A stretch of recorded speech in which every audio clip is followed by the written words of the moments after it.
Mauro, então, sem mais delongas, explica para nós como funciona a transformação de um herói em um canalha. E ainda, qual herói nós estamos falando, professor? Bom, já fiz os agradecimentos iniciais para agradecer essa nova conversa. É sempre uma alegria. E antes de tudo, Djalma, é um prazer de conversar novamente e sobre um tema que, de vez em quando, a gente fala sobre isso, não é? Eu me recordo pela primeira vez que eu falei de um herói, que para mim é um herói bastante significativo, que se chama Palamede. Você falou, Mauro, como é que você fica estudando essas coisas? Onde é que você encontra essas coisas? E tempo também. Eu me lembro disso com bastante satisfação, né? De ter compartilhado isso contigo. Mas eu começo por um evento muito recente. E daí é só para citar esse evento bem recente, para depois dar um salto no tempo e tratar de algumas ideias que eu gostaria de que vocês levassem em consideração, para depois a gente voltar para a atualidade e discutir casos de heroicidade na atualidade. Em 2014, Djalma, numa cidadezinha francesa chamada Louhans, havia um livreiro. Uma cidadezinha numa região chamada Bretanha. E dias antes, a mulher do presidente francês, François Hollande, havia publicado, ex-mulher do François Hollande, havia publicado um livro, era uma espécie de livro-vingança, contando tudo aquilo que o Hollande era na intimidade. Era um livro muito esperado, todas as pessoas diziam, o que é que vem aí, o que o presidente francês fez de tão bombástico assim, para que a ex-esposa resolva publicizar isso, tornar público. E nessa cidadezinha, Louhans, na Bretanha, um livreiro alternativo chamado Damian Petrovich, na frente da livraria dele, colocou um cartaz, um bilhete. Não temos o livro da Treilhouelle, que era o sobrenome da Valérie Treilhouelle, a esposa do Macron, do François Hollande. Uma pessoa estava passando por ali e fotografou, colocou no Twitter, essa imagem viralizou. Alguns dias depois, o Damian Petrovich tinha virado um herói dos livreiros alternativos. Todas as pessoas diziam, mas esse sujeito é um verdadeiro herói. Ele não aceita que uma literatura de péssima qualidade como essa entre em sua livraria. E na foto de Djalma, atrás tem o livro do Shakespeare. Tem vários livros de literatura assim, e outros livreiros começaram a republicar essa imagem, dizendo, nós não temos a obra da Valérie, mas nós temos livros clássicos, temos da Simone de Beauvoir, temos do Sartre, temos do Shakespeare. Ele se converteu num verdadeiro herói da resistência das grandes livrarias comerciais francesas. Djalma, eis que, de repente, um jornalista resolveu ir entrevistar o Damian Petrovich. E ele disse assim, por que o senhor colocou esse cartaz? Por que essa resistência contra a literatura que está todo mundo aguardando? E ele disse assim, eu coloquei o cartaz porque eu ainda não havia recebido o livro. Eu estava na expectativa de receber o livro, porque muitas eram as pessoas que entraram na minha livraria e perguntavam, e o livro da Valérie? E o livro da Valérie? Então, para resolver o problema, eu coloquei o cartaz. Mas eu só estou na expectativa que cheguem os livros. Só isso, porque eu quero vender. Ou seja, o que era o herói, em um momento, de repente, se converte num sujeito que não tinha nenhuma intenção de ser herói. Nenhuma intenção. Tese 1. O herói nunca almeja ser herói. Tese 2. Tese 2. O herói sempre está vinculado a uma ação que lhe dá honra, credibilidade, valor. Mas não é ele próprio quem diz, eu fiz isso. São os outros que reconhecem. Mas, Djalma, é preciso que haja intencionalidade da pessoa em querer fazer tal ação. É preciso que haja um empenho. Do contrário, isso não pode ser chamado uma virtude heróica. É preciso que haja uma disposição em querer.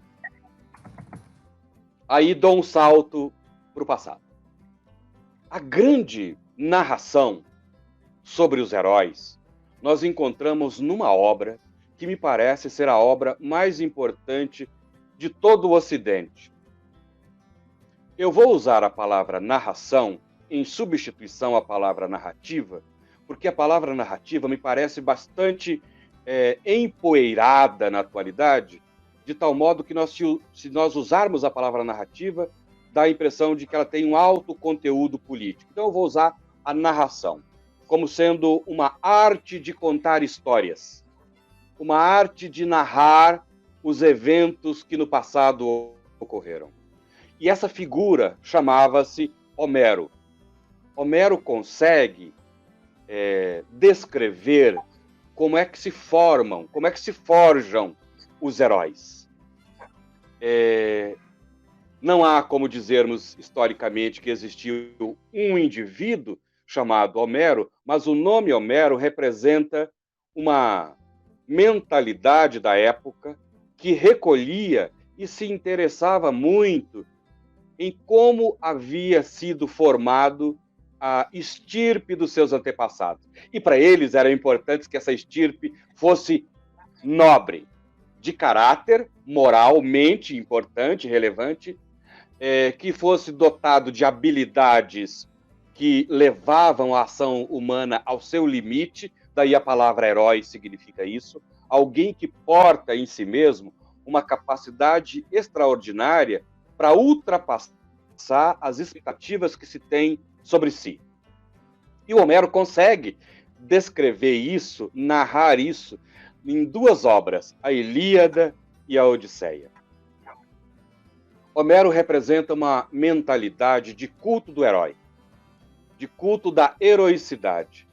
Todas as figuras que se encontram em suas obras têm, em algum momento, um ato singular, valoroso, e por esse motivo, com o passar do tempo, essa figura ou essas figuras reaparecem em outros escritos. O que eu quero dizer com isso? Assim, resumidamente, os nomes que aparecem na Ilíada e na Odisseia não ficam na Ilíada e na Odisseia. Elas são utilizadas em outros contextos.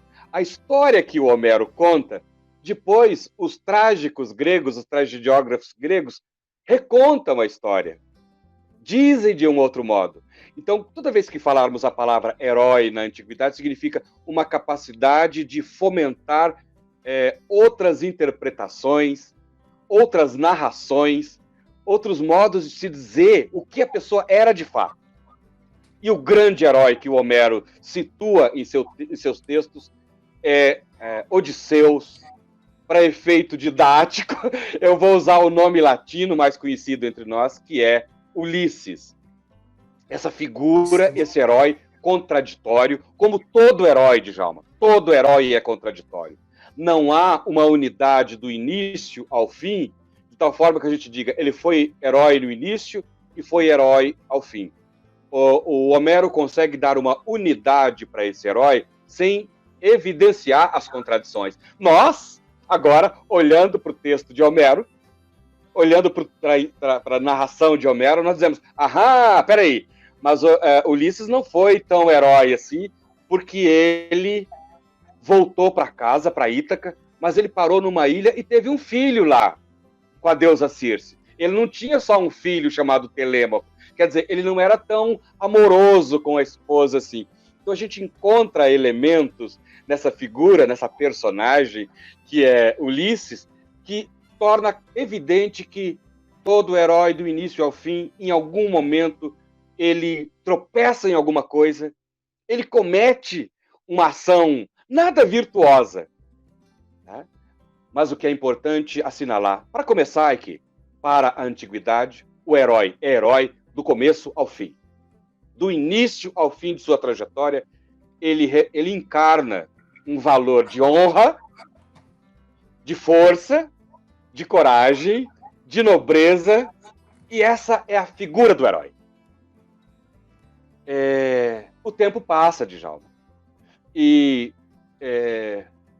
no século VI, o Homero está escrevendo no século VIII, sobre a guerra de Troia que aconteceu no século XII, Djalma. Você imagina a distância, como é que ele vai encontrar informações para descrever como eram esses heróis? Ele descreve oralmente. Com o passar do tempo, as pessoas escrevem isso. Chega no século VI, no século V, começa-se a colocar em dúvida se aquilo que eram os heróis gregos, de fato, eram os heróis. Porque é um momento mágico na história em que os gregos debatiam sobre tudo e acreditavam que aqueles heróis já não representavam mais o momento presente.